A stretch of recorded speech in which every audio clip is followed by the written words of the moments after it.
Ratnayake ප්‍රථමාචාරයෝ අඹේ වෙල pass කරගෙන කොහොම හරි අපි පට්ටි පොළටත් ලං වුණා. මේ ටික කියද්දි අපිට කඩාගෙන බිඳගෙන යන්න හිතුනේ නෑ. මොකද ඒ තරම් පාර දෙපැත්ත ලස්සනයි. අඩු ගානේ අපි පට්ටි පොළට ඇවිල්ලා කියලාවත් දන්නේ නෑ. ඒ ලස්සන බල ආපු හින්දා ගමේ මිනිස්සු කියනකම් අපි දැනන් හිටියේ නෑ මේ අපි ඉන්නේ පට්ටි පොළ කියලා. මේ වගාවන් මෙච්චර ලස්සනට අපිට දැක ගන්න පුළුවන් වෙන්නේ කම්මැලි නැති ගොවි මහත්තුරුන්ගේ අසීමිත කැපවීම නිසා.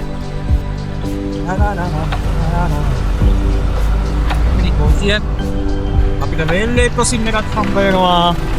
ඒ කියන්නේ මම හිතන්නේ අපි දැන් පට්ටි පොළට ළඟයි. අම්බෝ. පට්ටි පොළට තම දුරයිද? Thank you. අපි ඉන්නේ පට්ටි පොළලු. මෙයනේ අපේ ගමේ යගේ තිප්පනම් මං කවදාවත් ගමින් පොළ පෙන්නේ නැහැ. අනේ අම්මා ගියා. සුසුදු වල්ලා. බව් පාර එක මුස්තිය.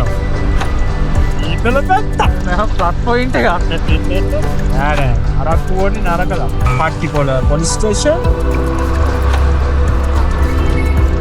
මේ වගේ ඇවිදිනව නම් ඉතින් වෙනම සතියක් වුණත් නිවාඩු දාලා ඇවිදින්න තැන් තියෙනවා.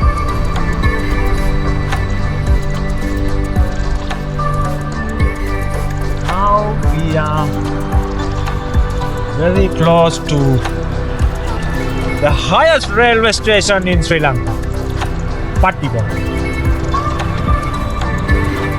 Yes, it is. Yes, it is.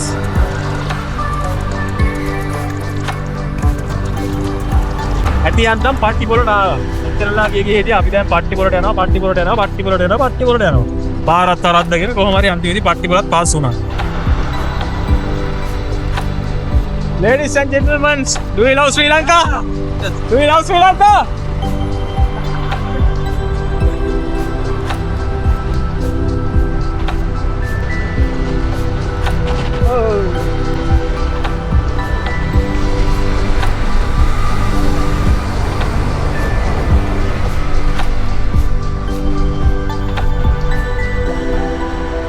පට්ටිපොලට එනවා පට්ටිපොල ස්ටේෂන් එකෙන් බහලා වෝකයක් දානවා තොටුපොළ ට්‍රේල් එකට.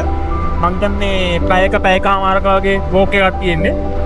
අපි ඉතින් බයික් එකේ මම හිතා අපි වැඩි වෙලා යන එකක් නෑ කියලා.